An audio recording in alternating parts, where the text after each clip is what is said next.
Good morning student. हमने अपना अध्याय पढ़ा था वर्ण विचार। नहीं, हमने अपना प्रथम अध्याय पढ़ा था, उसके बाद हमारा दूसरा अध्याय है वर्ण विचार। हमने उसमें केवल ये पढ़ा था फर्स्ट अध्याय के अंदर, जिसमें अंतर्गत हमारे वर्ण के बारे में बातचीत हुई थी, है ना। अब हम पढ़ेंगे अपना दूसरा अध्याय, जिसमें हम मुख्यतः वर्ण क्या है, वर्ण किसको कहते हैं, कितने प्रकार के होते हैं वर्ण, इन सभी की जानकारी हमें इस अध्याय के अंतर्गत मिलेगी। वर्ण विचार, जिसे इंग्लिश में कहते हैं फोनोलॉजी, पर हम हिंदी की कक्षा है इसलिए केवल हिंदी पे ही अपना ध्यान केंद्रित करेंगे। ठीक है बच्चे। वर्ण विचार, वर्ण किसे बोलते हैं। अच्छा चलिए, बुकिश लैंग्वेज से थोड़ा सा दूर होके अगर हम बुक पे, किताब पे ध्यान ना दें, तो हम वर्ण क्या होता है बेटा, जो भी हमारे मुख से, हमारे मुंह से जो ध्वनि निकलती है, अर्थात जो आवाज निकलती है, जो हमने बोला, जैसे हमने बोला अ, ठीक है, तो ये अ जो है, इस प्रकार से जो हमने बोला, वो जो निकला, उसको जो ध्वनियां निकल रही हैं, उन ध्वनियों को ही हम क्या कहते हैं, वर्ण कहते हैं। ठीक है, देखिए अब इसकी परिभाषा। बोलते समय हमारे मुख से कुछ ध्वनियां निकलती है, इन्हीं ध्वनियों को वर्ण कहते हैं। इन्हीं ध्वनियों को वर्ण कहते हैं। जैसे यहाँ पे क्या है, हाथी बना हुआ है। अब हाथी शब्द का मैंने आपको पहले भी बताए हुए वर्ण विच्छेद किस प्रकार करना होता है, एक बार हम फिर इस वर्ण विचार कर लेते हैं। देखिए, जैसे अगर वर्ण विचार करना होता है,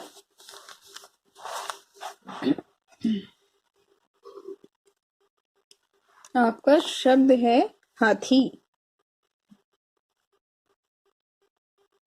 हाथी शब्द है, जैसे मैंने यहाँ लिखा।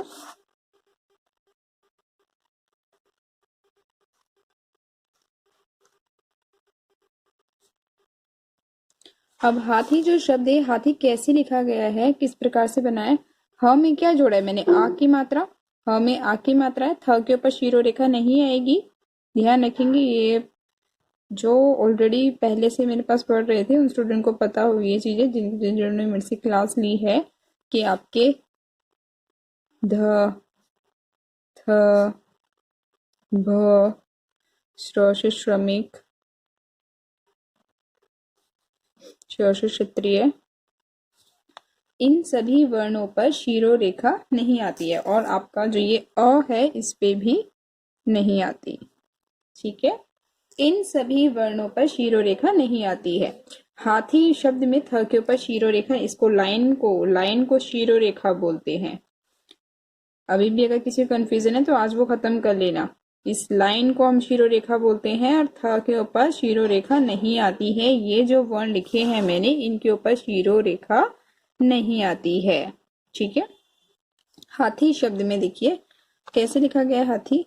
ह में अ की मात्रा। बेटा ह जो है ना, कैसे बना है, ह ना आधा होता है, व्यंजन जो होते हैं वो आधे होते हैं जब तक हम उनके अंदर स्वर ना मिले। कौन सा जुड़ा है इसमें, आ की मात्रा है, आ लगा है, हा। अब प्लस क्या है, अगला व्यंजन है हमारा थ। थ क्या है, आधा थ होता है। पूरा थ कैसे बनेगा, इसमें कौन सी मात्रा है, बड़ी की मात्रा जोड़ दो, तो ये बन गया थी, ये बन गया हा, ये बन गया थी, हा थी, हाथी। तो इस प्रकार से जो शब्द था हाथी, उसके हमने अलग अलग क्या कर दिए, इनको अलग अलग हमने वर्णों में बदल दिया। तो क्या वर्ण क्या होते हैं, वर्ण जो होते हैं हमारे मुख से निकली हुई ध्वनिया, और ये वो ध्वनि होती है बेटे, इसके और अधिक टुकड़े नहीं हो सकते, ये केवल इतने ही है। हा, ह को और अधिक भागों में हम विभाजित नहीं कर सकते। अब ये नहीं है, देखो अगर एक ह होता यहाँ पे, केवल अगर ह था, अगर केवल ह था तो ये कैसे हो जाता, ह हमें हलंत प्लस अ, तब जाके ये बनता है ह।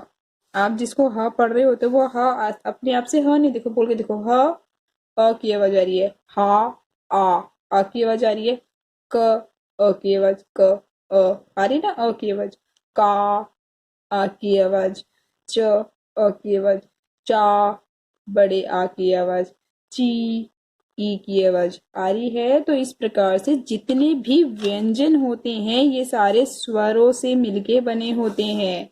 ये खुद पूरे नहीं होते हैं, ये स्वरों के माध्यम से पूरे होते हैं। ठीक है, तो इसीलिए वर्ण क्या होते हैं, भाषा की सबसे छोटी इकाई जिसके और अधिक टुकड़े नहीं हो सकते। इसको हम और अधिक टुकड़ों में नहीं तोड़ सकते हैं। यह भाषा की सबसे छोटी इकाई है। भाषा की सबसे छोटी इकाई जिनके और अधिक टुकड़े नहीं किए जा सकते, उन्हें उन्हें हम वर्ण कहते हैं। क्या कहते हैं? वर्ण कहते हैं। क्या कहते हैं? वर्ण। सबसे छोटी इकाई भाषा की सबसे, भाषा मतलब जो हम बोल रहे हैं, अभी हमने जो बोला हाथी शब्द बोला, अब क्या बोले, भाषा की सबसे छोटी इकाई, ये सबसे छोटी इकाई है। क्यों? इकाई क्या है? इकाई है जिसके और अधिक, सबसे पहला यानी कि भाषा कहाँ से शुरू हो रही है? वर्ण। वर्ण कौन होते हैं?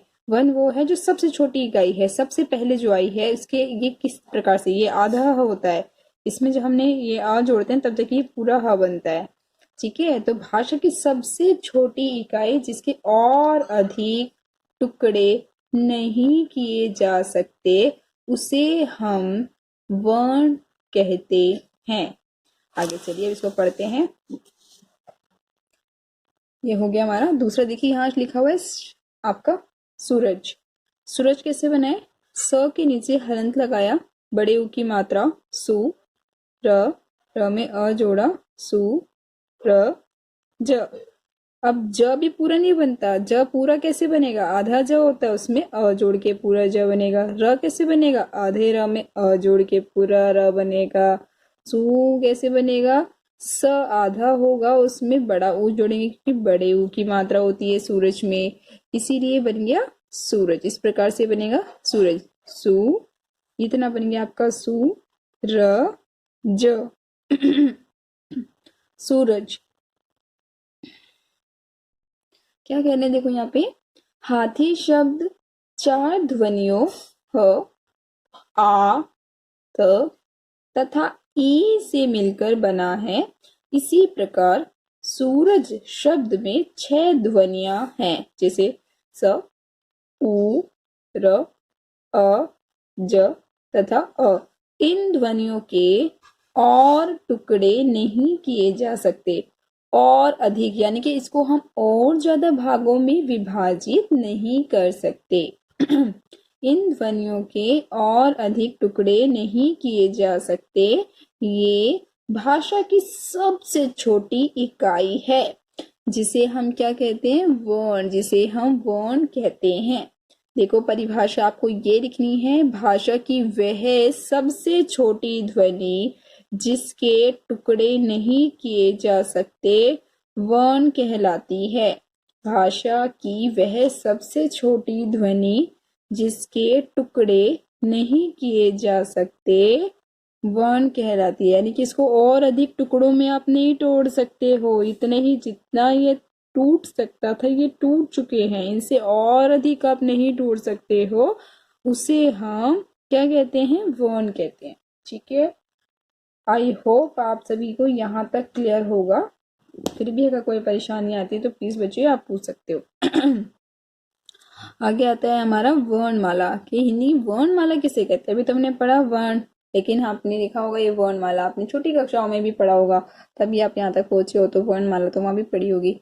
तो क्या होता है ये वर्णमाला? देखिए, वर्णों के क्रमबद्ध व्यवस्थित समूह को वर्णमाला कहते हैं। वर्णों के क्रमबद्ध यानी कि क्रम से लगे हुए, क्रमबद्ध व्यवस्थित समूह को वर्णमाला कहते हैं। हिंदी वर्णमाला में 11 स्वर और 33 व्यंजन होते हैं। हिंदी वर्णमाला में कितने स्वर हैं? 11। हिंदी वर्णमाला में 11 स्वर और 33, हिंदी वर्णमाला में 11 स्वर और 33 व्यंजन होते हैं। ठीक है, 11 स्वर हैं आपकी ये अ, आ, ई, ओ, री, ए, औ। तो ये आपके क्या है? स्वर हैं। ये 11 होते हैं गिनती में। उसी प्रकार से व्यंजन, ये कितने होते हैं? 33 होते हैं आपके। देखिए एक बार दोबारा से हम इसको वर्ण को पढ़ लेते हैं। वर्णमाला किसे कहा जाता है? वर्णों के क्रमबद्ध यानी कि क्रम से लगे हुए व्यवस्थित समूह को वर्णमाला कहते हैं। वर्णों के क्रमबद्ध व्यवस्थित यानी कि व्यवस्थित किए हुए, लगाए हुए, क्रमबद्ध क्रम से लगाए हुए, जैसे क के बाद ख, ख के बाद ग, ग के बाद घ, इस प्रकार से क्रम से लगाए हुए व्यवस्थित समूह को वर्णमाला कहते हैं। ठीक है बच्चों, वर्णों के क्रमबद्ध क्रम से लगे हुए, क के बाद ख आएगा, ख के बाद ग आएगा, ग के बाद घ आएगा, इस प्रकार से जो हम वर्ण एक सीरीज में जो लगे होते हैं, एक के बाद दूसरा नंबर, दूसरे के बाद तीसरे नंबर में जिस प्रकार से वर्ण लगाए गए होते हैं, उस रूप को, उस समूह को, इस प्रकार से उस समूह को हम क्या कहते हैं? वर्णमाला। क्या कहते हैं? वर्णमाला। ठीक है। देखिए स्वर हो गया, फिर आता है व्यंजन। क ख ग घ न, च छ ज झ ञ, ट ठ ड ढ ण, त थ द ध न, प फ ब भ म, य र ल व, श श स ह। इस प्रकार से व्यंजन जो होते हैं ये संख्या में 33 होते हैं, जिसमें ये 2 अयोगवा होते हैं। अयोगवा क्या होते हैं? ये बेटे ध्वनियां होती हैं, ये मात्राएं। जब आप कहते हो ये न की बिंदु विसर्ग देखे होंगे आपने कई बार, जो शब्द लिखते हैं हम लोग, जैसे आपको एक शब्द मिलेगा, एक शब्द आता है अंत, सुने, और अतः, अतः ऐसा हुआ। ठीक है। राम श्याम घने मित्र थे, वह एक दूसरे के बिना खाना नहीं खाते थे, अतः उनमें घनिष्ठता थी, ये कह सकते हैं। यानी कि दोनों बहुत ही अच्छे थे, एक दूसरे से काफी जुड़े हुए थे। तो ये होते हैं, ये इस प्रकार इसमें प्रयोग में करते हैं। ये विसर्ग के रूप में प्रयोग होता है, अणे खाली, और अंग से अंगूर, ये अंत में हो गया हमारा यूज। ठीक है। इस प्रकार से हम ध्वनियों में आयोगवाह को, आयोगवाह इस प्रकार से प्रयोग किए जाते हैं। ये 2 होते हैं, इनको इसके अंदर जगह नहीं मिलती है कि इनको व्यंजन के अंदर जगह दी जाती है, नहीं, परंतु यह एक क्या होते हैं? ध्वनि होते हैं, ये जो मात्राओं के रूप में प्रयोग किए जाते हैं। ठीक है बेटे। अब आते हैं अन्य वर्ण, जैसे ड और ड।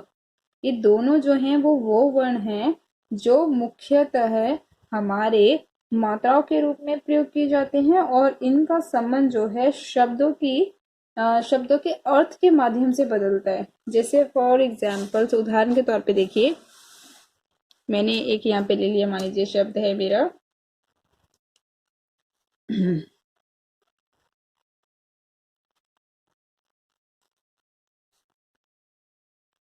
पढ़, पढ़।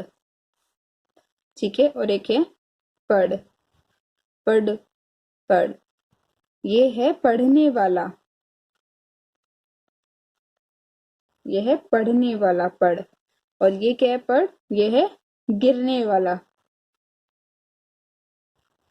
ठीक है। ये इस प्रकार से प्रयोग होते हैं, दोनों अपने अर्थ के आधार पर दोनों में भिन्नता की जा सकती है। ड और ड में आते हैं संयुक्त व्यंजन। संयुक्त व्यंजन क्यों कहते हैं इन व्यंजनों को? ऐसा क्या जुड़ा हुआ है इनके अंदर, जरा बताएंगे? आपको लग रहा है कुछ जुड़ा हुआ है ये? वैसे जिन बच्चों ने पहले पढ़ा होगा इसके बारे में, उनको जरूर पता होगा, क्योंकि ये वो वर्ण होते हैं, ये वो व्यंजन होते हैं जो आपने बहुत छोटी कक्षाओं से पढ़े हुए होते हैं। तो संयुक्त व्यंजन क्या होते हैं बेटे? संयुक्त व्यंजन वो व्यंजन होते हैं जो संयुक्त होते हैं, अर्थात जुड़े हुए होते हैं। किससे जुड़े होते हैं? दूसरे अन्य वर्णों के द्वारा जुड़कर ये बनते हैं, इन्हें हम संयुक्त व्यंजन कहते हैं। देखिए, जैसे मैंने ले लिया, मान लीजिए यहाँ पे श से क्षत्रिय ले लिया किस प्रकार से बनता है ये? क और श से मिलके, क और श, क और श से मिलके बनता है हमारा छ से क्षत्रिय। फिर आता है आपका त्रि से त्रिशूल, त्रि से त्रिशूल, त्रिशूल, यानी कि त और र। आवाज से पता चल रहा है, ध्वनियों से आपको पता चल रहा होगा। त र त्र, छ से क्षत्रिय, त्रि से त्रिशूल। फिर आता है ज्ञ से ज्ञानी, ज्ञ से ज्ञानी, ज्ञ यानी कि ज और न्य, ज और न्य, ठीक है।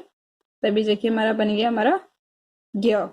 उसके बाद आएगा आपका छ से क्षत्रिय, त्रि से त्रिशूल, ज्ञ से ज्ञानी, छ से क्षत्रिय, त्रि से त्रिशूल, ज्ञ से ज्ञानी। और उसके बाद आएगा श्र से श्रमिक, श से श्रमिक में आपका आएगा श और र, श र, ठीक है बेटे, श और र। इस श से श्रमिक जो आएगा उसमें श और र।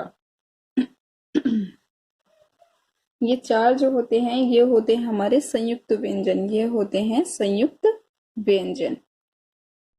ये जो संयुक्त व्यंजन है, छ से क्षत्रिय क और श, त्रिशूल त और र, ज्ञानी ज्ञ, ज और न्य, श्रमिक श और र। इस प्रकार से ये जो आपके वर्ण हैं ये इन दो वर्णों से मिलकर बनते हैं, इन दो वर्णों से मिलकर बनते हैं, इन दो वर्णों से मिलकर बनते हैं, ठीक है। ये होते हैं हमारे चारों, क्या होते हैं ये चारों? ये चारों हमारे होते हैं संयुक्त व्यंजन। संयुक्त अर्थात जुड़े हुए, संयुक्त व्यंजन, ठीक है। इन्हें हम संयुक्त व्यंजन कहते हैं क्योंकि ये संयुक्त होते हैं अर्थात जुड़े हुए होते हैं, अर्थात ये दो वर्णों से मिलकर बनता है एक वर्ण, दो वर्णों से मिलकर एक वर्ण बनता है, इसीलिए इन चारों को संयुक्त व्यंजन कहते हैं। इन चारों को हम क्या कहते हैं? संयुक्त व्यंजन कहते हैं, ठीक है। याद रखना इन चारों को संयुक्त व्यंजन कहते हैं। और ये किन चारों, ये किन से मिलके बने होते हैं ये आप सभी को याद होना चाहिए क्योंकि जब हम वर्ण विच्छेद करेंगे तो उसमें ये प्रयोग होते हैं और आपके एग्जाम के अकॉर्डिंग ये इम्पोर्टेंट भी है क्योंकि अधिकतर वर्ण विच्छेद आपके संयुक्त व्यंजनों से ही पूछा जाता है। इसलिए याद रखना है किस प्रकार से इन वर्णों को हमने विभाजित किया है, ठीक है। आइए आगे चलते हैं।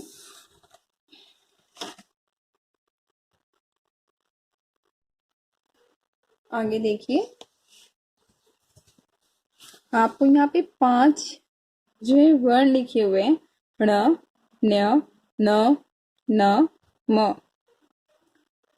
ण खाली, ण, ण, न, म। ये पंचम वर्ण है, 5 वर्ण है जो अंत में आते हैं। हिंदी में अ, ये अ बनता है बेटे, जैसे औगत ध्वनि में प्रयोग होता है अ, जैसे कहाँ आता है ये, कहाँ प्रयोग होता है ये अ। अभी देख लेते हैं, फिर आपको याद भी रहना चाहिए। फिर ये अभी समझाए तो ध्यान रखना इनको कहाँ किस प्रकार से प्रयोग करना है। ये होते हैं आपकी आगत ध्वनिया, आगत ध्वनि होती है आपकी कैसे प्रयोग होती है, जैसे मैंने लिया कॉलेज, तो कॉलेज पे मात्रा नहीं लगती है, आगत ध्वनि लगती है कॉलेज। पापा कहाँ जाते हैं? ऑफिस, ऑफिस नहीं होता ऑफिस, तो ये बन गया आपका ऑफिस। अब यहाँ पे ओ नहीं लगाओगे, ये आगत ध्वनि आती है ओ, ऑफिस, ठीक है। जैसे हमने बनाया यहाँ पे शब्द दिखा, हमने बोलते हैं कॉल अटेंड किया हमने, कॉल, ये क्या है? काल, क्या बन गया? कॉल, ठीक है। इस प्रकार से आगत ध्वनियां कुछ शब्दों में प्रयोग की जाती हैं। ध्यान रखिएगा कि किस प्रकार से आपको इनको याद करना है, इनको पढ़ना है, याद होनी चाहिए ये आगत ध्वनियां। कॉलेज और भी बहुत सारे ऐसे शब्द हो सकते हैं जो आपको याद है, उनको लिखिए और याद कीजिए। जितना ज्यादा आप इनसे बना पाओगे बेटे शब्द, उतने ही ज्यादा आपको इसका प्रयोग याद रहेगा। इसीलिए जब भी कुछ चीज सिखाई जाती है उससे संबंधित जितने भी आप उदाहरण अपने मस्तिष्क में सोच पाते हो उनको लिख लिया करो, ताकि जब भी आप उसके बारे में पढ़ोगे, कहीं भी एक्स्ट्रा में आपको लिखना चाहो लिख सकते हो, ताकि जब भी आप उसके बारे में पढ़ो आपको याद आ जाए एकदम से कि मैंने उस दिन ये क्यों लिखा था। तो आपको याद रहेगा कि आगत ध्वनि किसे कहते हैं। बार बार आपको अलग से ये इसके लिए किताब उठाने की जरूरत नहीं पड़ेगी, आपको याद रहेगा आगत ध्वनि का प्रयोग इस प्रकार से किया जाता है और ये इस प्रकार से प्रयोग में आती है। ठीक है, जैसे एक और, जैसे यहाँ पे लिखे हुए हैं शब्द देखिए, डॉक्टर, और इसमें पहले और भी लिखी है ज, फ। ये ज और फ आपने सुने होंगे, ये अरबी और फारसी के जो शब्द होते हैं, अरबी के शब्द, अरबी भाषा के, अरबी सब्जी की बात नहीं कर रही मैं, अरबी सब्जी की बात नहीं हो रही यहाँ पे, भाषा की बात हो रही है।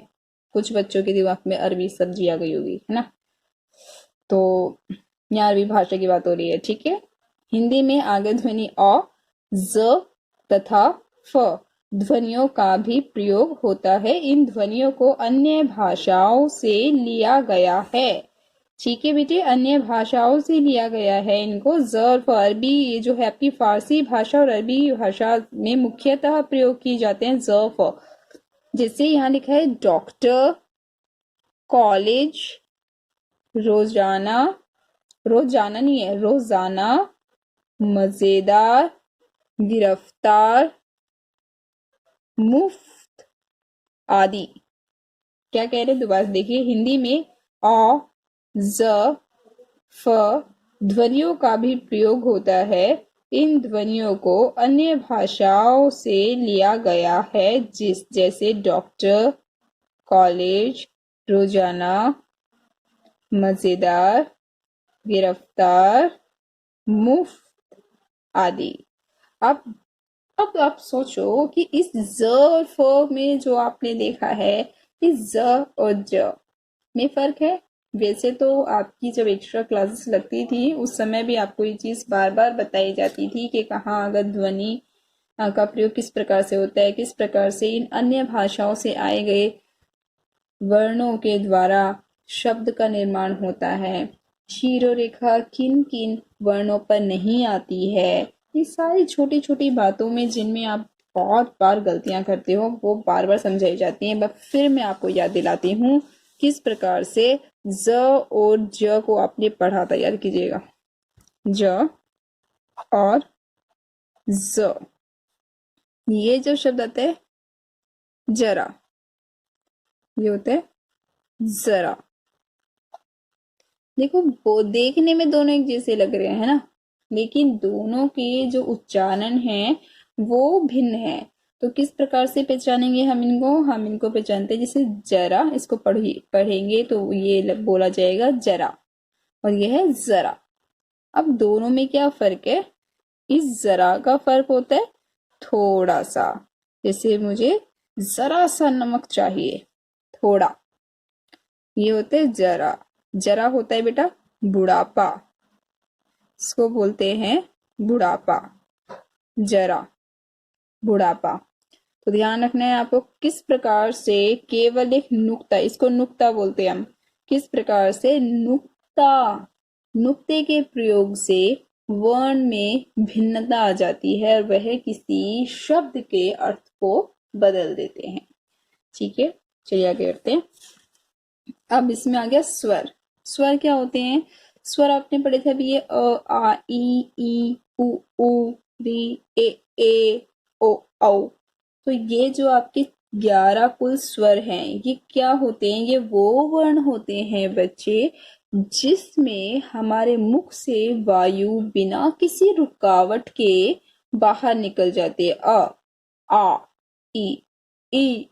इसमें वायु को कहीं ना तो मुंह के किसी भाग से टकराना होता है, अर्थात क्या कह सकते हैं कि स्वर अपने आप में स्वतंत्र होते हैं, आजाद होते हैं। ये किसी भी अन्य वर्ण से मिलकर नहीं बनते हैं, इनको किसी अन्य वर्णों की आवश्यकता नहीं होती है, ये स्वयं में पूर्ण होते हैं, अर्थात यह खुद में पूरे होते हैं। ये किसी भी अन्य वर्ण से मिलकर नहीं बनते। जबकि आपने क्या देखा था, जबकि आपने देखा था जो व्यंजन होता है वो किस प्रकार स्वरों से मिलकर बनते हैं। ठीक है, लेकिन इनसे मिलकर ये बनते हैं। लेकिन जो स्वर है स्वयं, ये अकेला होता है, ये किसी से मिलकर नहीं बनता कभी भी। ये स्वतंत्र होता है, ये आजाद होता है, इसको किसी की जरूरत नहीं होती है। ठीक है, इसको किसी की जरूरत होती है, स्वयं में क्या होता है, स्वतंत्र होते हैं। आगे देखिए, यहाँ पे लिखा हुआ है जैसे हिंदी भाषा में जिन वर्णों को बोलते समय मुख से हवा बिना किसी रुकावट के बाहर निकलती है उन्हें स्वर कहते हैं। इनके उच्चारण में किसी अन्य वर्ण की सहायता नहीं लेनी पड़ती। दूसरे शब्दों में स्वर नामक वर्ण का उच्चारण स्वतंत्र रूप से होता है, अर्थात यह संख्या में 11 होते हैं, जैसे यहाँ लिखे हुए हैं अ, आ, ई, ओ, री, ए, औ। ये 11 आपके स्वर हो गए और ये स्वतंत्र होते हैं, इनको किसी अन्य वर्ण की आवश्यकता नहीं होती। आगे देखो बेटे, स्वर को हमने 3 भागों में विभाजित किया है। इसके बारे में आगे हम डिटेल में पढ़ेंगे, पर फिलहाल अभी देखिए स्वर के 3 भेद हैं, ह्रस्व स्वर, दीर्घ स्वर और प्लुत स्वर। ह्रस्व स्वर वो स्वर होते हैं वो वर्ण होते हैं जिन वर्णों को बोलने के लिए कम समय लगता है, जिन स्वरों के उच्चारण में बहुत कम समय लगता है, जैसे अ, इ, ओ, रि। बहुत कम समय लगता है जिन वर्णों को बोलने में। जबकि दीर्घ स्वर वो स्वर होते हैं जिन वर्णों के उच्चारण में ह्रस्व स्वर की तुलना में दुगना समय लगता है, दुगना समय लगता है, उन्हें हम दीर्घ स्वर कहते हैं। जैसे आ, ई, उ, ए, ओ, दोनों में अधिक समय लगता है। तो इस प्रकार से आपके जो दीर्घ व्यंजन होते हैं, इन व्यंजनों में ह्रस्व स्वर की तुलना में दुगना समय लगता है। फिर आता है बच्चे आपका प्लुत स्वर। प्लुत स्वर कौन सा स्वर होता है, जिसमें ह्रस्व स्वर की तुलना में 3 गुना अधिक, 3 गुना, एक का 3 गुना तो 3 हो जाएगा। जिस प्लुत स्वर वो स्वर होता है जिनमें ह्रस्व स्वर की तुलना में, जिन स्वरों को बोलने में ह्रस्व स्वर की तुलना में 3 गुना समय लगता है। जैसे शब्द है ओम, ऐसे बोलते हैं ओम नहीं ना, ओम, भैया, मैया। तो जिसमें ज्यादा समय लगता है, मैया में तो नहीं, लेकिन भैया जो शब्द है वो आपका अधिकतर इसी प्रकार से मिलके बनता है ओम। ठीक है, ओम में ये शब्द इस किस प्रकार से लिखा जाता है, ये देखिए एक बार यहाँ पे, जैसे मैंने लिखा ओम, तो ये जो आपका ओम शब्द लिखा जाएगा, ये स्वरों पे भी नहीं आते हैं, ओ ऊ के ऊपर भी नहीं आएगी शिरोरेखा आपकी। ठीक है, ओम, ये यहाँ तक। ठीक है, ओम, ओम जो शब्द है, क्योंकि इसमें हमें ये जो होती है बेटे आपकी, ये इसमें 3 गुना समय लगता है, ओम, मैया, भैया। ठीक है, ओम। तो इस प्रकार से ये प्लुत स्वर वो स्वर होते हैं जिनमें, अब मैया शब्द में आपको मैंने बोला, तो मैया में जो शब्द है वो मैया इस प्रकार से लिखा जाता है, मैया लिखा इस प्रकार से आता है, लेकिन इसमें समय लगता है, मैया, मैया नहीं बोलते, मैया, मैया, भैया। तो जिन शब्दों के उच्चारण में ह्रस्व स्वर की तुलना में 3 गुना समय लगता है उन्हें प्लुत स्वर कहते हैं। ठीक है, अभी इनको आगे और हम डिटेल में पढ़ेंगे अगली कक्षा में, अगली क्लास में आपकी। तब तक के लिए जितना करवाया गया इसको अच्छे से कीजिए और याद कीजिए। ठीक है, धन्यवाद।